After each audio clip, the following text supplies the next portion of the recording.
April 5, 1945. Castle Aginolfi, northern Italy.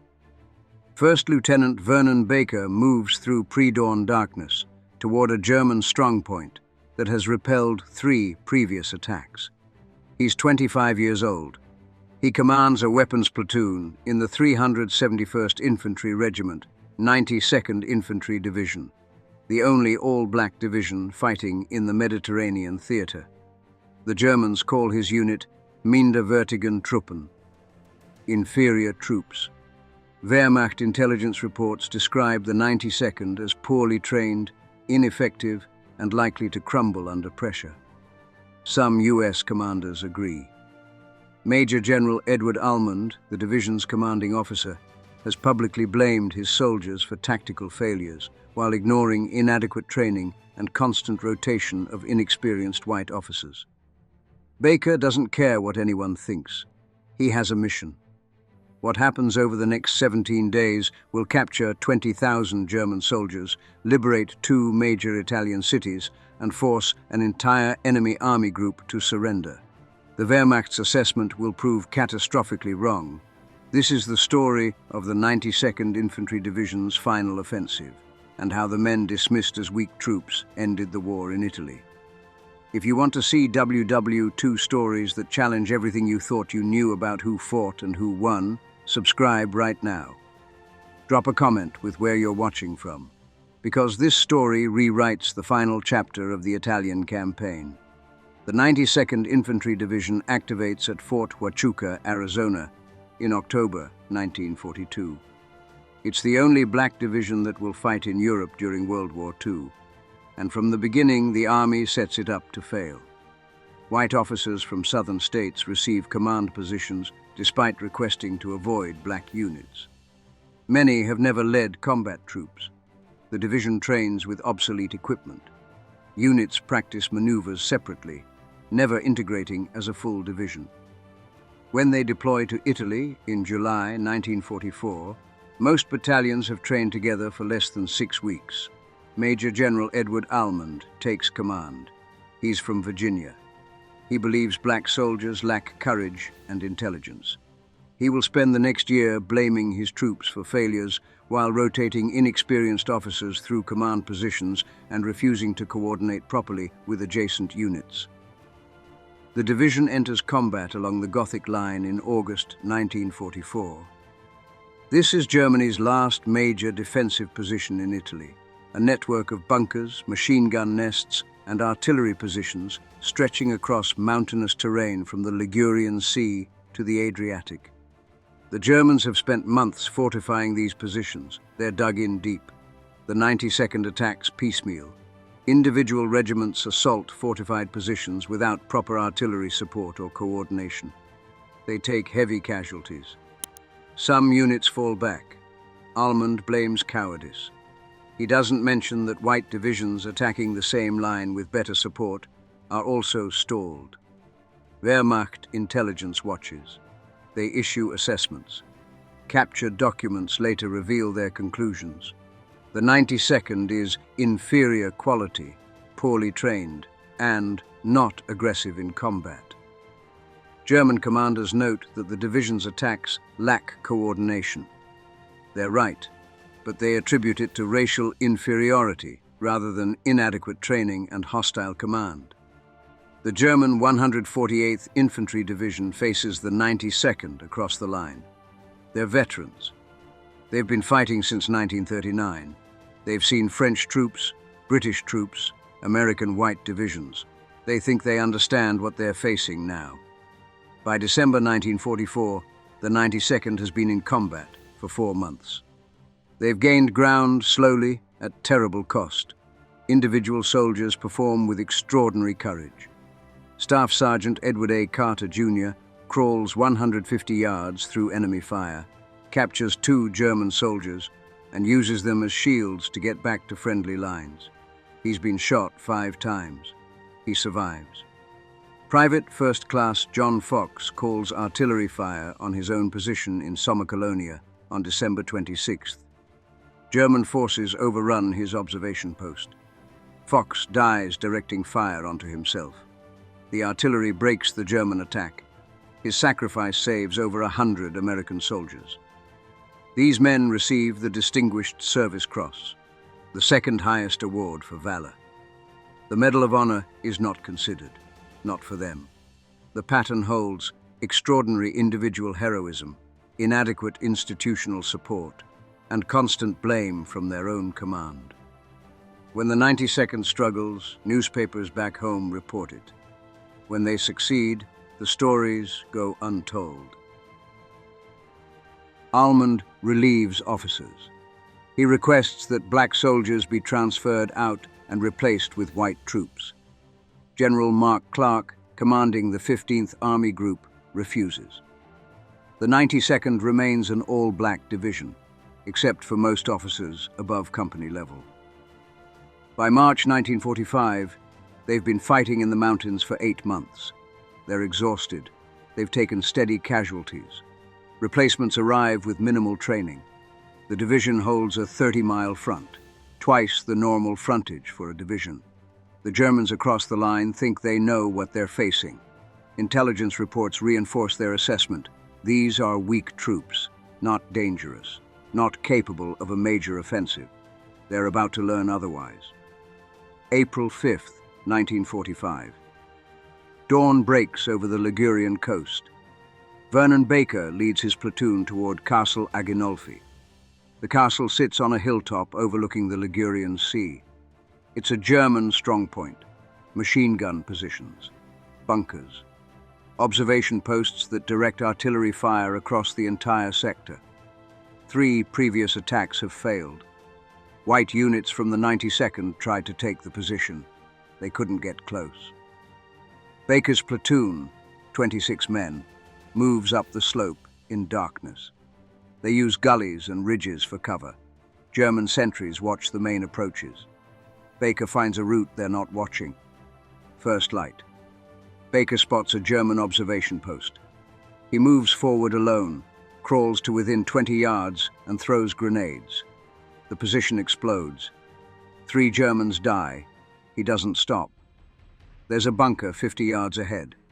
Baker approaches from the side where the firing slits don't cover. More grenades. The bunker falls silent. His men move up. They find a German dugout system, interconnected fighting positions carved into the hillside. Baker and his platoon clear them one by one. Close quarters fighting. Grenades, rifles, bayonets. Baker destroys 3 machine gun nests personally. He kills 9 Germans in hand-to-hand combat. His platoon takes the hilltop positions. Then German artillery opens up. Shells hit the hilltop. Baker's men take cover in the positions they just captured. The Germans have these coordinates registered. They've been defending this ground for months. Baker calls for his company commander. Captain John Runyon should be bringing up the rest of the company to consolidate the position. Baker holds the high ground. He needs reinforcements. Runyon doesn't come. Hours pass. German infantry counterattacks. Baker's platoon fights them off, but casualties mount. By afternoon, Baker realizes the truth. Runyon has withdrawn. He's left Baker and his men isolated on the hilltop. Baker makes the call. Can't hold without support. Can't take the main castle complex with 26 men against a fortified garrison. He withdraws his platoon, carrying his wounded, back down the slope. The mission is tactically incomplete. The castle remains in German hands. But Baker has killed 26 Germans, destroyed multiple fortified positions, and proven the castle can be taken. He's demonstrated that aggressive infantry can crack German defenses the 92nd has faced for months. His company commander recommends him for the Medal of Honor. General Almond downgrades it to the Distinguished Service Cross. Baker receives his medal in a brief ceremony. No one mentions the Medal of Honor. The citation praises his extraordinary heroism, then files it away. 52 years later, in 1997, a military review board will re-examine the action. They'll conclude the original recommendation was correct. Baker will receive the Medal of Honor from President Bill Clinton. the only living recipient from the 7 black soldiers finally recognized from World War II. But on April 5th, 1945, Baker doesn't know any of this. He knows his men fought. He knows they proved something. And he knows the offensive is just beginning. April 5th, 1945. While Baker fights at Castle Aginolfi, the entire 92nd Division launches its largest offensive of the war, Operation Second Wind. The objective: break through German lines, capture the ports of La Spezia and Genoa, and cut off German Army Group C's retreat route into northern Italy. The German 148th Infantry Division holds the line. They've been fighting here since September. They know every ridge, every valley, every approach. They've built positions in depth. They expect another limited attack, the kind the 92nd has been launching for months. They don't expect what happens. The 442nd Regimental Combat Team, Japanese-American soldiers, attacks on the 92nd's right flank. These are the most decorated unit in U.S. Army history. They've been fighting since Italy. They know how to crack fortified lines. The 92nd's regiments attack across their entire front, not piecemeal, not isolated battalions. Coordinated assaults with proper artillery support. Tank destroyers move up to engage bunkers directly. Engineers clear mines and wire obstacles under fire. The 371st Infantry Regiment, Baker's unit, pushes toward Masse. The 365th Infantry attacks toward La Spezia. The 371st Infantry drives up the Serchio Valley. German commanders react. Artillery fire increases. Machine gun positions open up. The Wehrmacht is dug in. They're not leaving without a fight. But something is different this time. The attacks keep coming. When one assault is repulsed, another hits a different sector. The 92nd maintains pressure across multiple axes.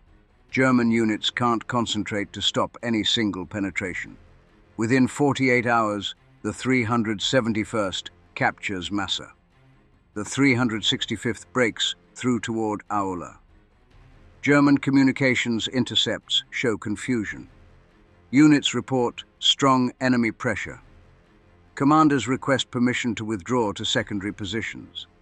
This is the story of how doubted soldiers launched the offensive that broke German resistance in Italy, and how they proved every assessment wrong.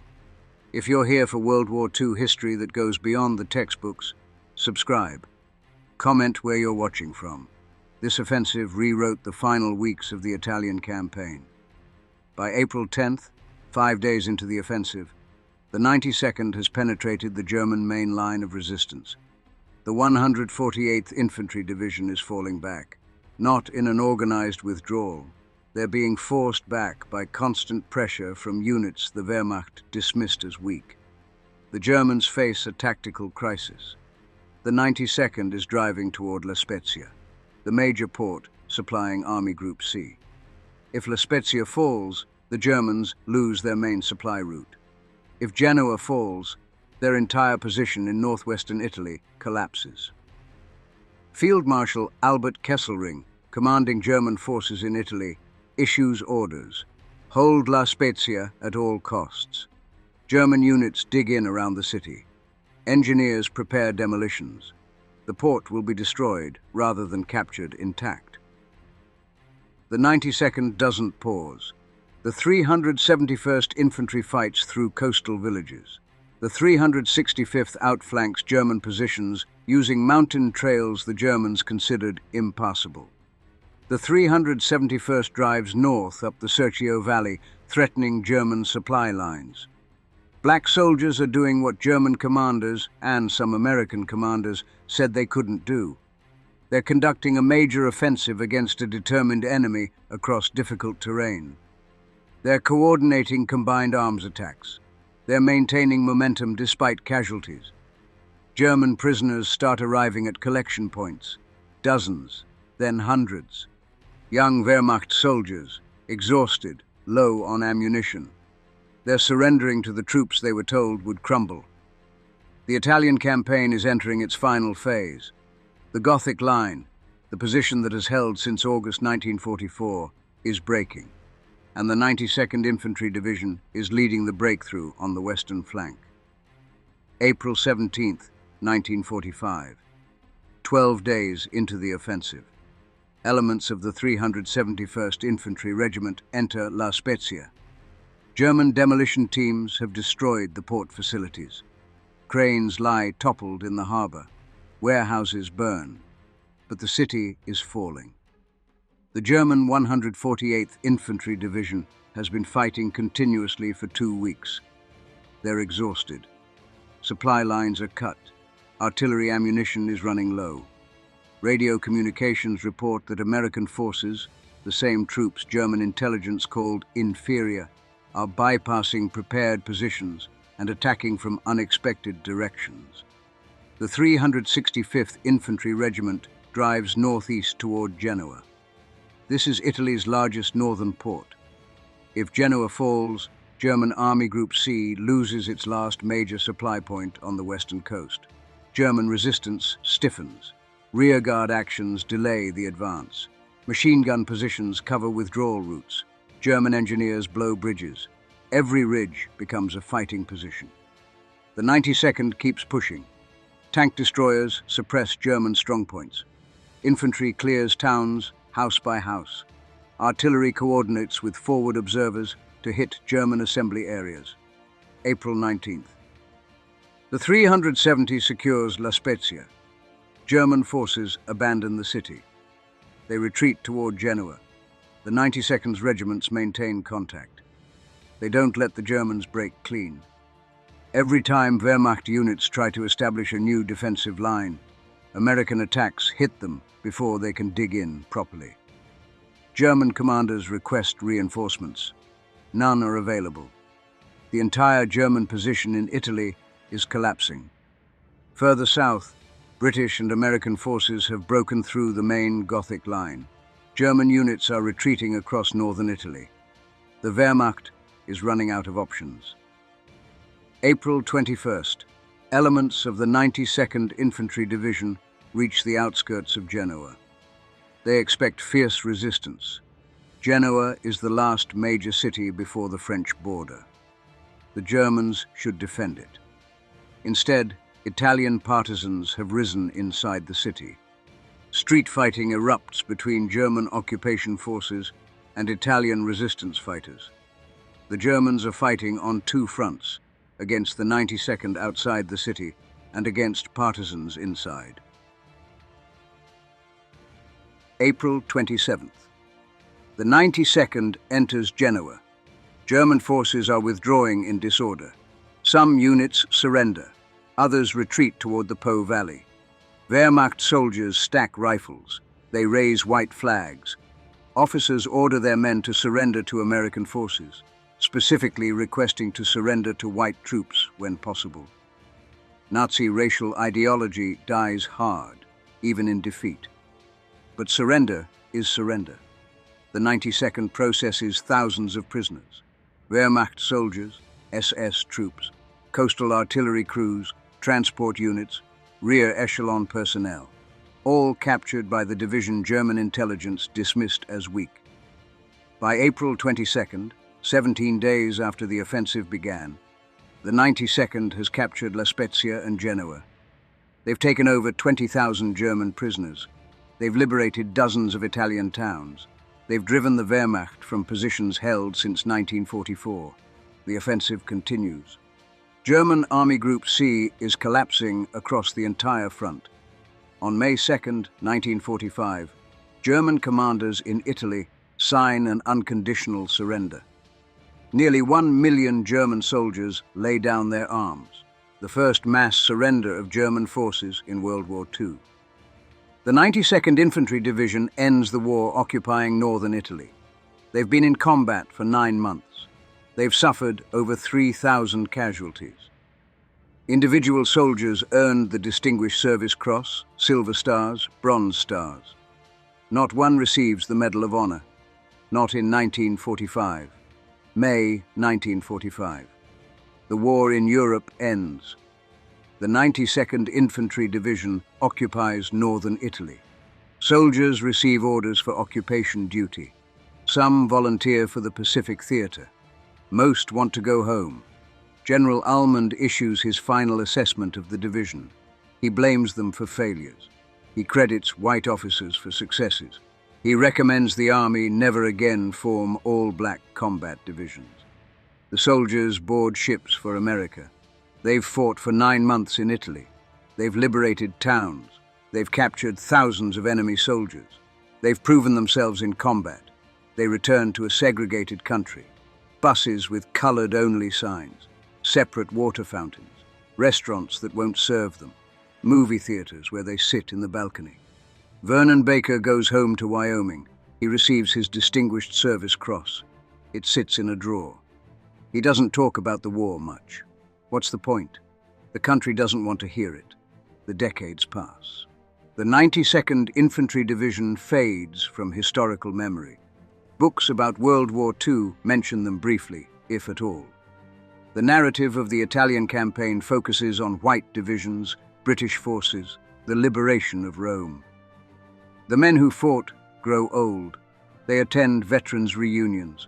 They share stories among themselves, the only people who understand. 1993. The U.S. Army commissions a study. The exclusion of black soldiers from the Medal of Honor in World War II. Researchers examine records. They review recommendations. They find a pattern. Black soldiers received Distinguished Service Crosses for actions white soldiers received Medals of Honor for. Recommendations were systematically downgraded. Officers cited lack of witnesses, despite detailed after-action reports. The study identifies 10 cases warranting review. Vernon Baker is one of them. January 13, 1997. The White House. President Bill Clinton awards the Medal of Honor to 7 black soldiers from World War II. 6 receive it posthumously. Their families accept on their behalf. Vernon Baker, 77 years old, is the only living recipient.